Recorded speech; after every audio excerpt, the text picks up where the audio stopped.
Officials in Martin County believe a new partnership may be the answer for their water issues. I'm Buddy Forbes, and coming up, I'll have more. Police reveal new information about what happened when a young Pulaski County woman was murdered as the case against the suspect continues. Thursday's looking pretty nice out there, but by the time we get into your Friday, rain chances return back into the mountains. I'll have those details right now at 6. Dedicated to Eastern and Southern Kentucky, this is WYMT Mountain News at 6. As a way to move past recent issues, Martin County's water district will soon be under new management. The announcement was made today in the Martin County Fiscal Courtroom. WYMT's Buddy Forbes was there as concerned community members gathered to hear the news. Years of treading water. I mean, I've been in this fight since 2000. And so I've been trying to get the citizens' voices heard, saying there's something wrong with our water, we don't trust our water. Culminated Wednesday with Martin County officials announcing a partnership to improve the county's water district. I feel like that this is a possibility for making things better. Alliance Water Resources signed a contract to take over the management of the water operations in the county. It is exactly what we need. We have all the pieces in place to take the next step. We need the structure. They're going to provide the structure. This comes on the heels of an order from the Public Service Commission that asked the county to seek outside help. Board Chairman Jimmy Kerr says the district has found an experienced group. It's similar in that there's problems to be fixed, and I have a high level of confidence because we have a good track record, so I have a high level of confidence we'll be able to put those programs in place over the next couple of years. The new management will be covered by a $3.16 rate increase, which those involved say is less than they expected and could prove to be worth the investment. Like I said, we're cautiously optimistic. I mean, we'll work through it and see what happens once they get in here and start running the system. If it keeps the citizens above water. In Martin County, Buddy Forbes, WYMT Mountain News.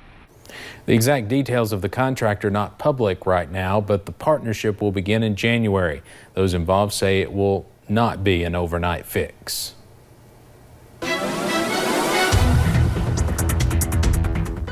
And those clouds starting to break in some areas, but we're still hanging on to a few of those as that sun starts to set. We'll go ahead and take you up into Interstate 64 in Moorhead. Gloomy skies up there, but I think we're starting to see those clouds break just a little bit as we head into those evening hours. You can see that here as we take a look at satellite and radar, even down into parts of the Cumberland Valley, seeing those clouds start to break. Just posted a picture over into London where they're seeing those mostly clear skies for now. Temperatures, though, especially those areas that are going to start to see those mostly clear skies, are going to start to see those temperatures plummet. Already 43 into Wise, 45 into London, 44 down into Middlesboro, but still a little bit warmer, especially up into Ashland where they're dealing with that thicker cloud cover, showing 48 degrees. Now as we head into tonight, most of us will drop into the upper 30s to lower 40s, so a little bit on the cooler side with those partly cloudy skies. And as we head into the next couple of days, we'll get a little bit warmer.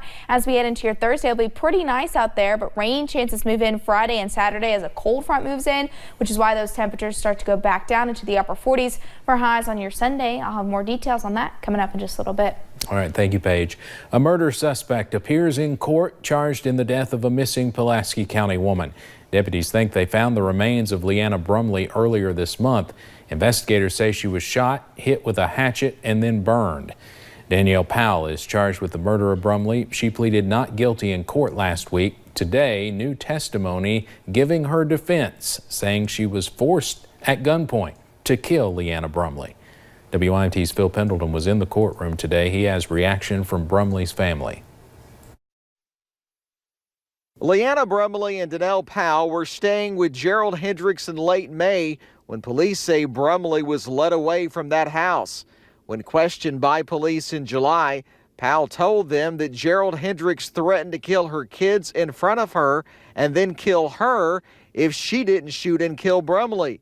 Police say after Brumley was shot, her body was taken to be burned. The body was then struck with a hatchet by Gerald Avalon Hendricks, according to Danielle Powell, and they attempted to burn the body. That was among the testimony given during Powell's preliminary hearing Wednesday.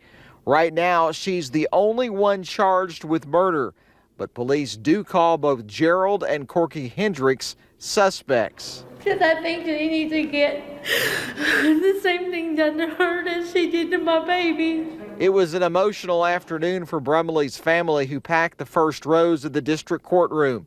Police charged Powell shortly after they interviewed Corky Hendricks, who did not tell police that his cousin Gerald threatened Powell if she didn't kill Brumley. To Danelle to say shoot her, kill her, something to that effect, and that's when Danelle Powell shot Liana Brumley.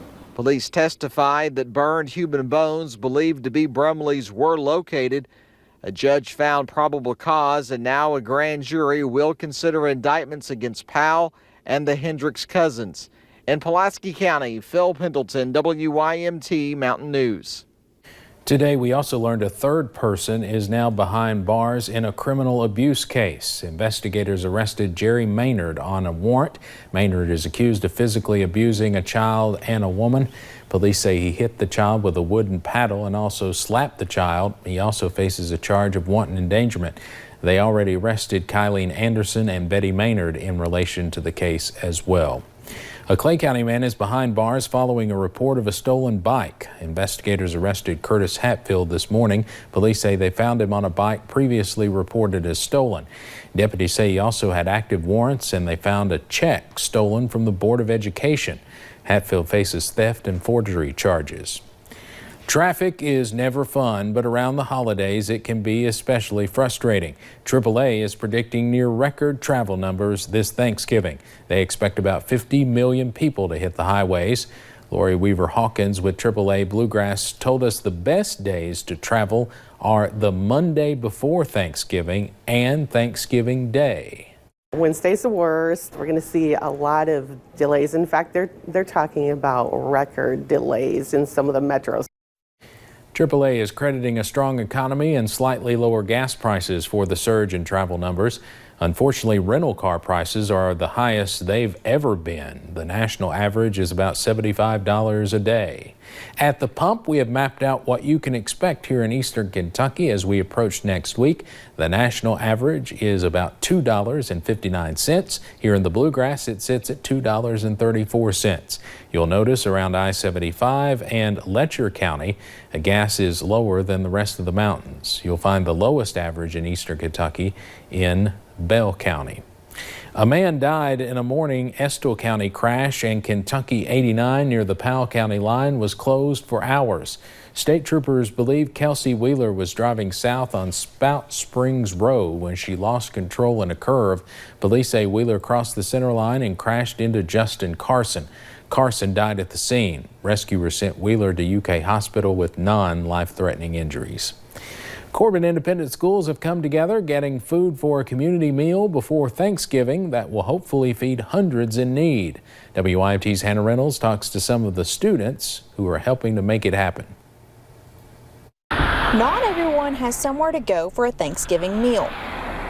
That is why White Flag Ministry always tries to make sure they feed as many as they can the week of. We serve the families or the people and their family that come to our food bank. In the past, they served up to 200. This year, they want to take it a step further. Heather Martinez, who is at the high school, called me one day and she wanted to know what I thought about having a community Thanksgiving dinner.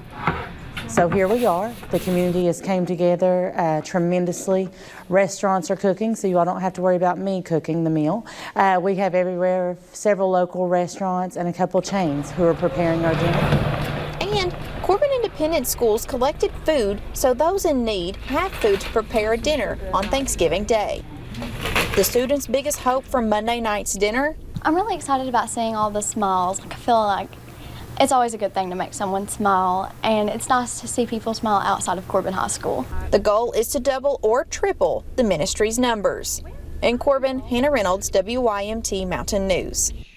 The food drive will be at Corbin High School from 5 until 7 Monday night. Food City's annual Race Against Hunger wrapped up today. The promotion raises money to donate to local food banks and organizations that help people battle food insecurity. District 1 of the company, which includes stores across eastern Kentucky, raised more than $26,000 this year. Those involved say the promotion is not possible without generous customer donations. You know, we're just tickled to death that we're able to contribute, you know, with Thanksgiving coming up, Christmas coming up. It's just, you know, $26,000 is going to help a lot of families in eastern Kentucky. The company as a whole raised more than $500,000 with the promotion this year. Some big news today for Eastern Kentucky native and musician Tyler Childers. He picked up his first Grammy nomination in his short but prospering career. Childers is up for Best Country Solo Performance for his song All Yourn. He is up against some big names like Willie Nelson, Blake Shelton, Tanya Tucker, and Ashley McBride. The Grammys air right here on WYMT, January 26th. Meanwhile, tonight's another big night for Whitley County's Elaine Stott. Last week, she made it through to the merge on Survivor. Tonight, there will not be just one castaway voted off, but two. Elaine sits in a good position in the game with a strong alliance, but that can quickly turn. Find out what happens tonight on Survivor Island of the Idols beginning at 8, right here on WYMT. We haven't seen a lot of rain for the month of November yet, but we'll be adding more rain to the bucket as we head into the end of the work week, a little bit into the weekend as well. I'll have those details coming up in just a little bit. And not only will more people be on the roads next week, there could be more deer too. Why that is coming up.